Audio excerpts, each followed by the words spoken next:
या बुलेटिनच्या सुरुवातीला बातमी आहे पंढरपुरातनं मोठी बातमी आजच्या क्षणाची।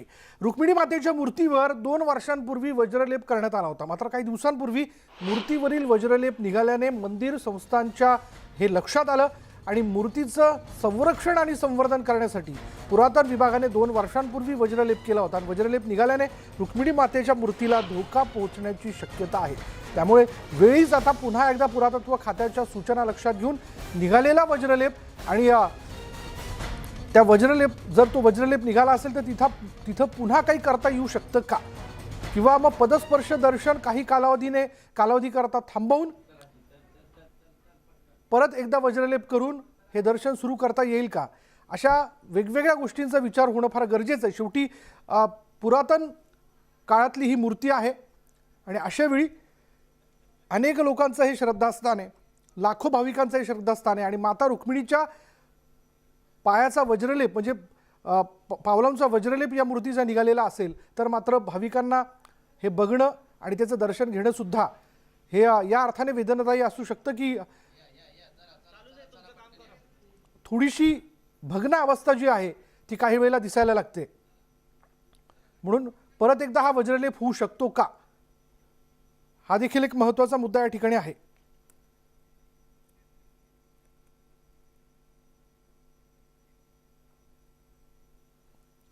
लाखो भाविकांचा श्रद्धास्थान असलेल्या विठ्ठल रुक्मिणी मातेच्या चरणांचा वज्रलेप निघाल्यानं मंदिर प्रशासनाची चिंता वाढलेली आहे। मूर्ती असलेल्या पायाचे तुकडे निघत असल्याने मंदिर प्रशासनाची चिंता वाढल्याचं आपण बघतोय। मूर्तीचं संरक्षण आणि संवर्धन करण्यासाठी पुरातन विभागाने 2 वर्षांपूर्वी वज्रलेप केला होता।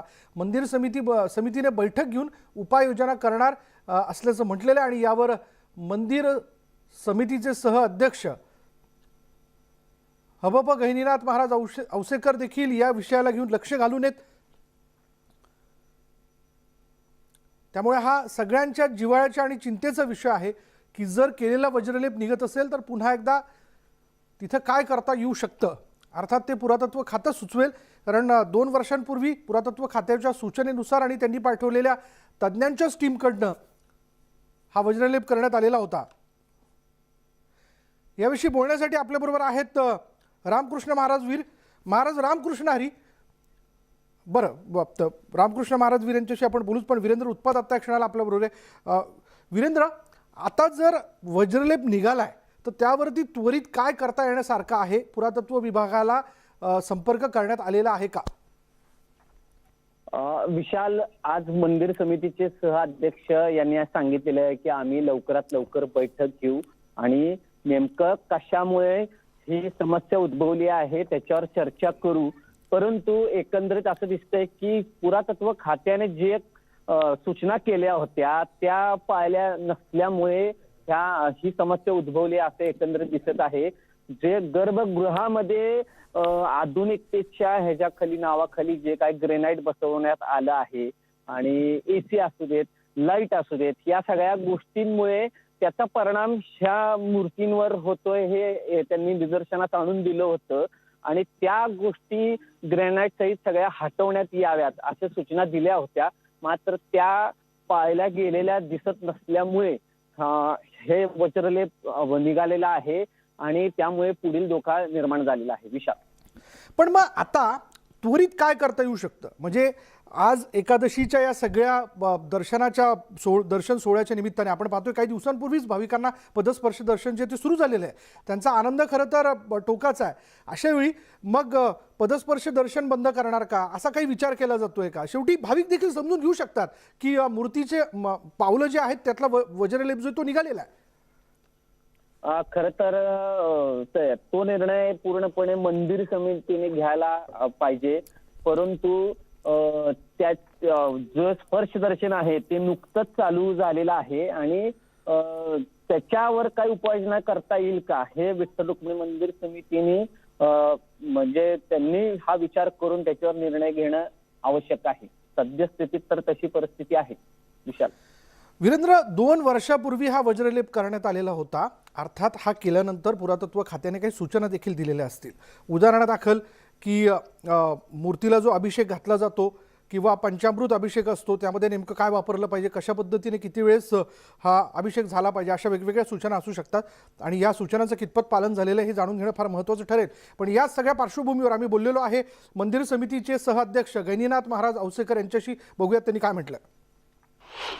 नुकतंच पाडव्यापासून श्री विठ्ठलाचे व माता रुक्मिणीचे चरणदर्शन चालू झाले आहे.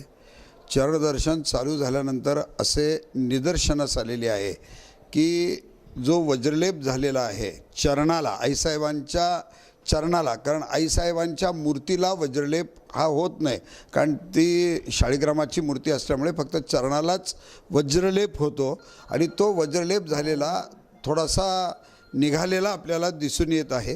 तर हा का निघालेला आहे याचे आम्ही पुरातत्व विभागाशी संबंध साधलेला आहे आणि मंदिर समितीची या संदर्भात तातडीची बैठक घेऊन पुरातत्व विभागाशी चर्चा करून व काही महत्त्वाच्या माणसांशी चर्चा करून पुढील निर्णय घेण्यात येईल. 2 वर्ष दर्शन बंद होतं तरी वज्रलेप निघाला, काय त्याच्या मागचं कारण? नाही, याचेच कारण त्यांना जोपर्यंत आम्ही पुरातत्व विभागाशी संपर्क साधणार नाही तोपर्यंत आम्ही सांगू शकणार नाही. काही विठ्ठल भक्तांनी सुचवलं होतं की वैदिक पद्धतीने हा वज्रलेप व्हावा, जो आत्ता मुक्ताईनगरमध्ये केला आहे. येथील काही लोक गेले होते, रासायनिक करू नये विठ्ठलाचा वज्रलेप असं त्यांचं म्हणणं होतं.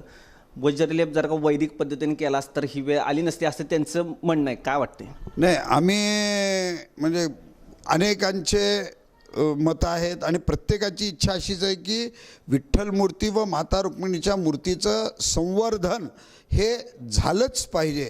पण हे करत असताना आम्हाला शासनाच्या परवानगीची आवश्यकता असते, पुरातत्व विभागाच्या परवानगीची आवश्यकता असते आणि शासन जो निर्णय देईल त्या निर्णयानुसारच वज्रलेप हा करावा लागतो.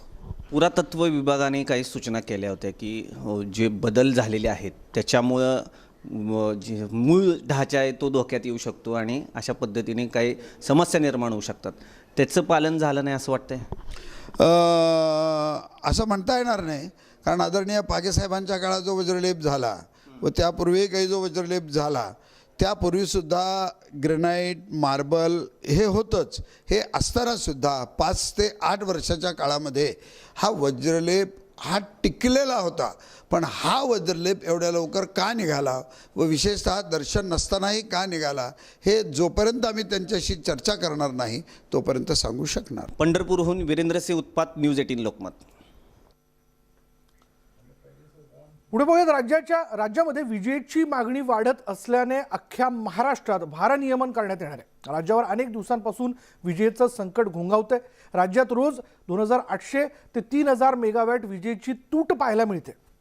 गुजरातकडून राज्याला 750 मेगावॅट वीज मिळणार होती, मात्र गुजरातच्या CGPL कंपनीने जुनी 120 कोटींची थकीत आधी द्या, त्यानंतर वीज पुरवठा केला जाईल असं सांगितल्याने महावितरणची चिंता वाढली आणि त्यामुळे राज्यातील भारनियमनाचं संकट आणखी गडद होण्याची शक्यता आहे.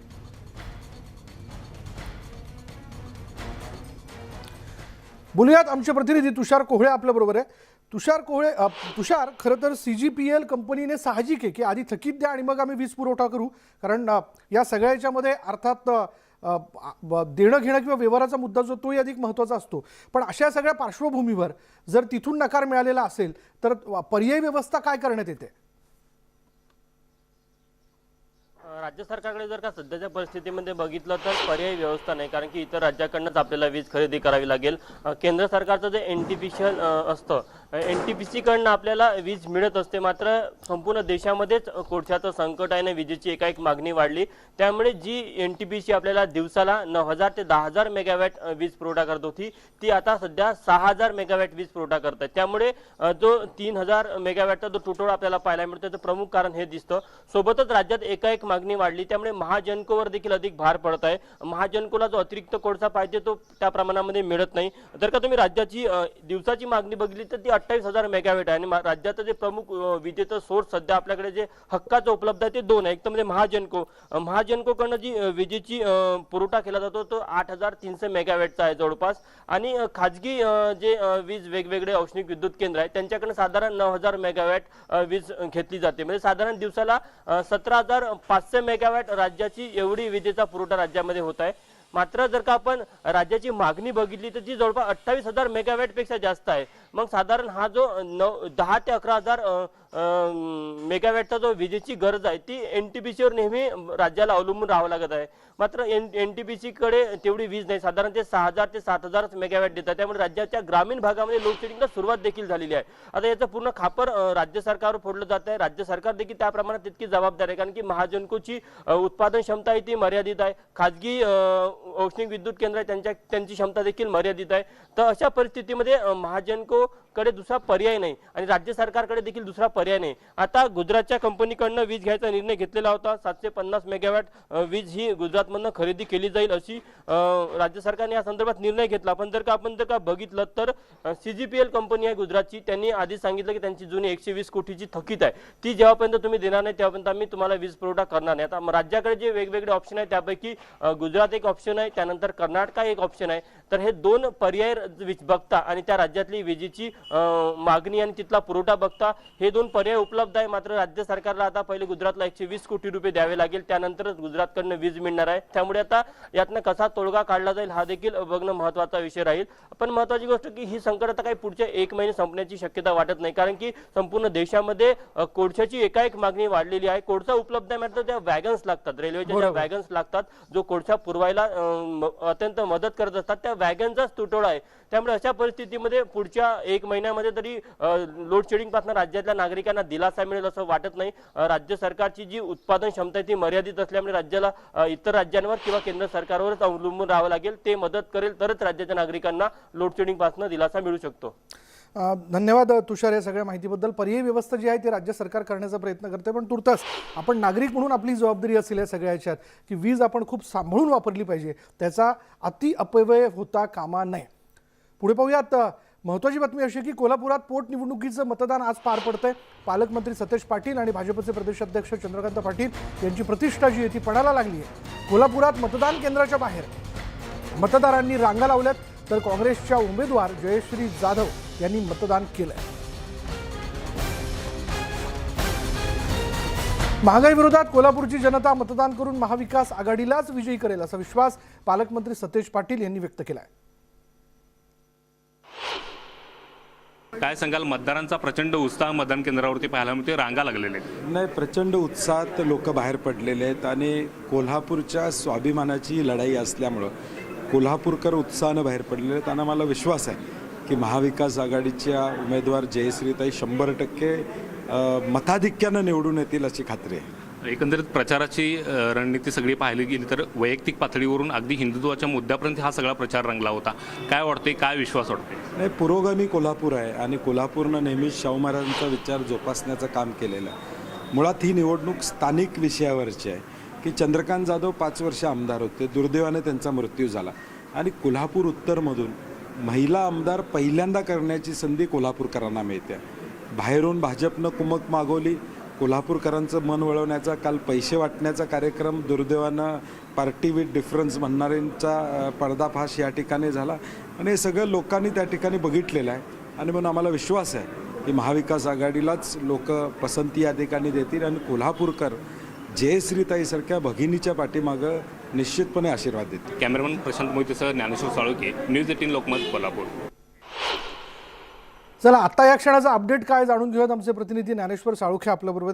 ज्ञानेश्वर, जनतेचा म्हणजे अर्थात कोल्हापूरकरांचा नादखोळा कौल कोणाला हे मतमोजणीनंतरच कळू शकेल, पण तुर्तास तरी मतदान कशा पद्धतीने सुरू आहे? प्रचंड असा उत्साह आहे तो कोल्हापूरकरांच्यामध्ये पाहायला मिळतोय. मी सध्या कसबावाडा या मतदान केंद्रावरती आणि या ठिकाणी पाहू शकता मोठ्या प्रमाणात गर्दी आहे ती मतदारांची या ठिकाणी पाहायला मिळते. वयोवृद्ध सुद्धा आहे ते मोठ्या संख्येने या मतदानासाठी दाखल झालेले आहेत आणि आत्ताच काँग्रेसचे नेते आणि पालकमंत्री सतेज पाटील हे सुद्धा या मतदान केंद्रावरती आपला मतदानाचा हक्क बजावण्यासाठी दाखल झालेले आहेत. या ठिकाणी आपण पाहू शकताय ते मतदानाचा आपला हक्क आहे ते बजावतात. आपल्याला माहिती आहे की काही वेळापूर्वीच ते आपल्याशी बोललेत आणि त्यावेळी त्यांनी काँग्रेसचाच उमेदवार विजयी होईल, महाविकास आघाडीचा मतातच विजयी होईल आणि कोल्हापूरची जनता महागाईच्या विरोधात मतदान करेल अशा पद्धतीचा विश्वास आहे तो व्यक्त केलेला आहे आणि ते सुद्धा आता या ठिकाणी मतदानाचा अधिकार आहे ते बजावताना पाहायला मिळतात. अशा पद्धतीचा उत्साह आहे तो सर्वच ठिकाणी पाहायला मिळते. सर्वच लोकप्रतिनिधी आता मतदानासाठी बाहेर पडताना पाहायला मिळतात. प्रामुख्याने जास्तीत जास्त लोकांना मतदानासाठी बाहेर काढण्याची भूमिका आहे ती सगळ्याच कार्यकर्त्यांनी आता घेतलेली आहे. त्यामुळे मतदान केंद्रावरती उन्हाचा तडाखा बसण्याच्या पूर्वी आहे ते मोठ्या प्रमाणात गर्दी होताना आपल्याला पाहायला मिळते.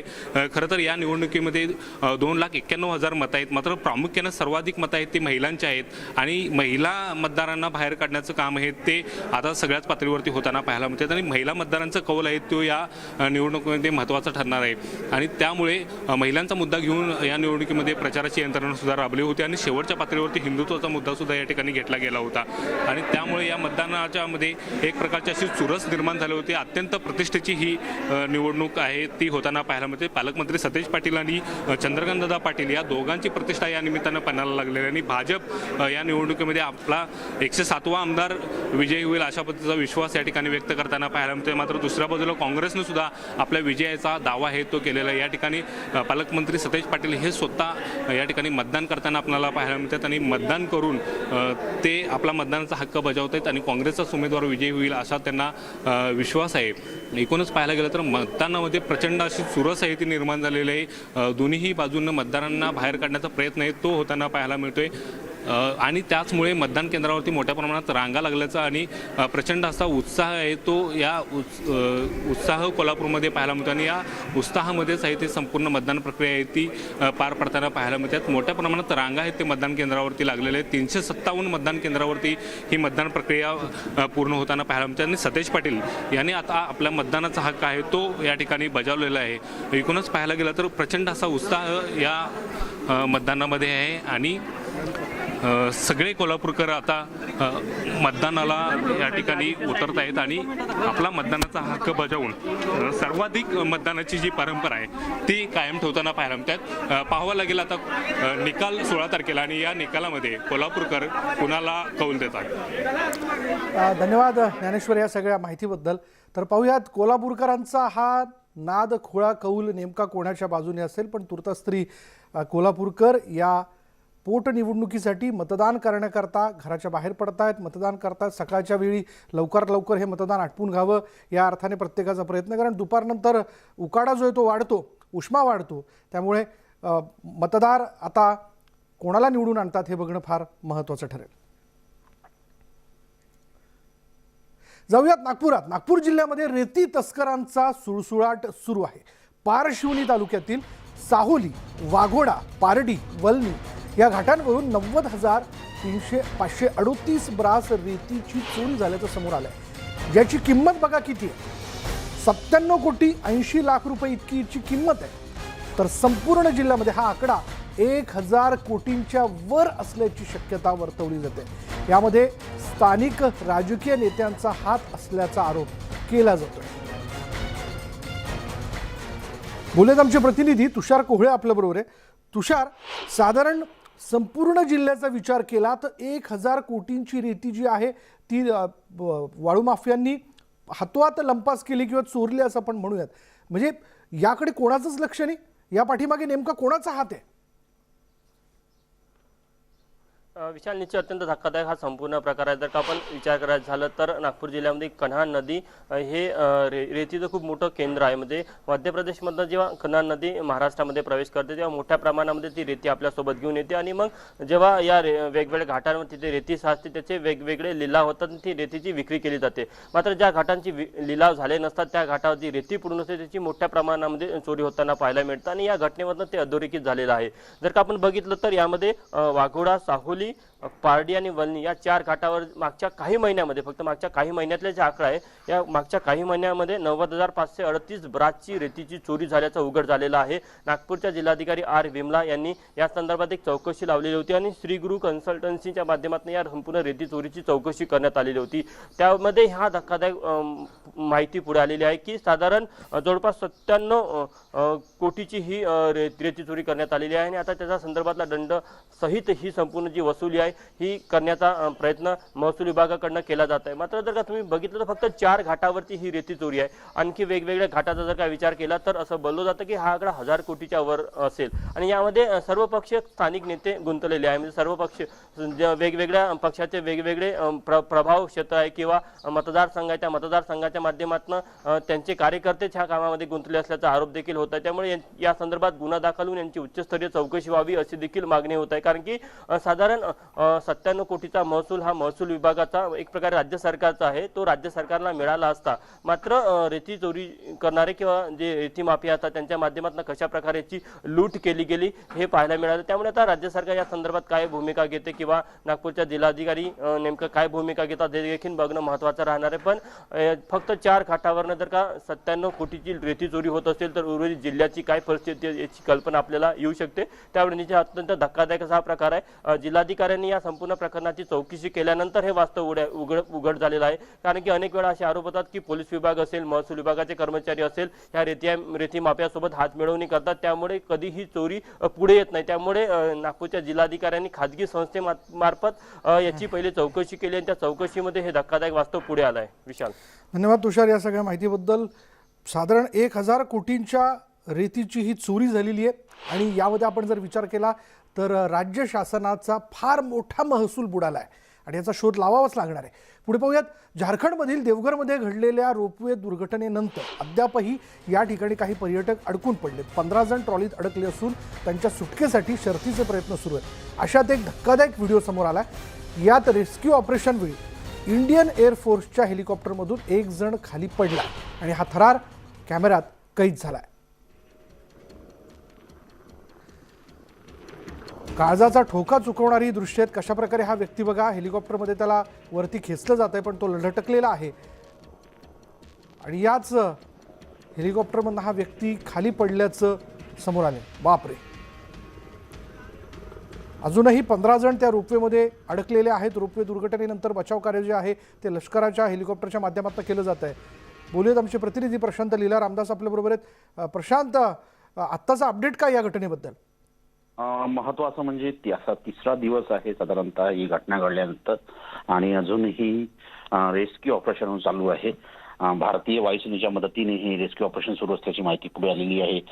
रोपवे मधल्या जी घटना घडली होती त्या घटनेनंतर ज्या पद्धतीने माहिती मिळते की या सगळ्या घडामोडींमध्ये एकतर ही घटना घडली त्यावेळेस काही पर्यटक जे आहे ते गडावरती गेले होते आणि तिथे रोपवे अचानक रस्ते मधात बंद पडला आणि त्यानंतर एक ज्या रेस्क्यू ऑपरेशन सुरू होतं त्यामध्ये हे एक अपघात झालेला आहे. पुन्हा 2 जण हातावर दगावल्याची माहिती पुढे आलेली आहे. विशाल, हे दृश्य आपण पाहतोय, पुन्हा एकदा ही दृश्य आपण पाहूयात. कशा प्रकारे हा व्यक्ती बघा, त्याला वाचवण्याचा प्रयत्न आहे. वरती हेलिकॉप्टरमध्ये त्याला खेचलं जात आहे पण हा प्रयत्न कदाचित अपयशी ठरला असं आपण म्हणूया.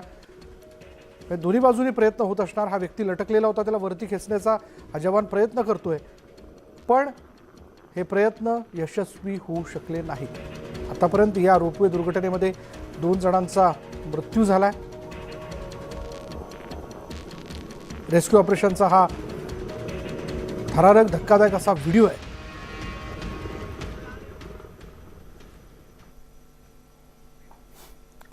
पुढे पाहूयात, एक ब्रेकिंग न्यूज अशी आहे की PNB घोटाळा प्रकरणामध्ये आता नीरव मोदीच्या निकटवर्तीयाला अटक करण्यात आली. इजिप्तच्या कैरो इथून त्याला ताब्यात घेण्यात आले. सुभाष शंकर असं अटक केलेल्या व्यक्तीचं नाव आहे.